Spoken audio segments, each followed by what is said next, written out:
Now, MPs have condemned the slow progress in tackling higher death rates for Black and Asian women during childbirth. Now, the Women and Equality Committee say that racism plays a role in the appalling disparity in maternal death rates in comparison to white mothers. Well, our chief correspondent, Tessa Chapman, has been going through all the details. She joins us now. Good evening to you, Tessa. So we've actually reported about this on 5 News over the last couple of years, and now MPs are looking into this. Yeah, that's right. This is the report here, and the conclusions couldn't be starker. They say that too many Black women have experienced treatment that falls short of acceptable. Now, let's take a look at some of the statistics they used to inform the report. Thankfully, death in childbirth is rare, but white mothers, they found between 2018 and 2020, 9 in 100,000 deaths.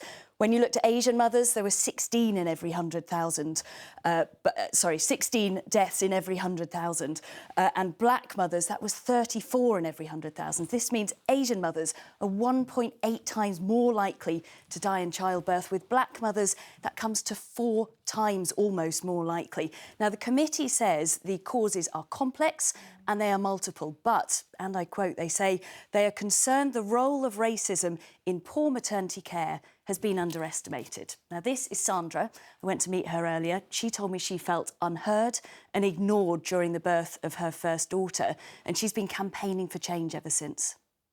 The doctor actually said, I'm not going to give you any epidural until I stopped crying. Because I was crying and I was in agonising pain, she got frustrated and irritated and said that I'm overreacting, and she left the room.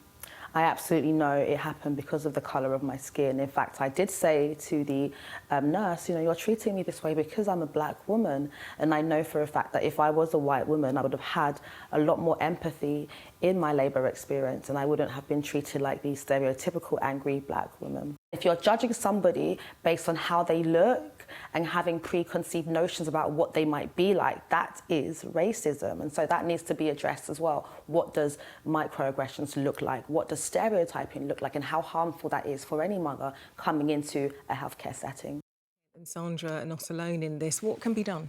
Well, awareness has taken too long, clearly, but it is improving. And now MPs want targets so they can really focus improvements. They also want better funding for maternity care. They want better training. And I spoke to one GP earlier who told me there needs to be a big shift. There's not just one answer that will fit all. And there's no one kind of task or kind of objective that will fit all. But what can we do? How can we be diverse? What can we learn? How can our training change? If we take a step back from medical school, what are the things that we've not been taught? We've not been exposed.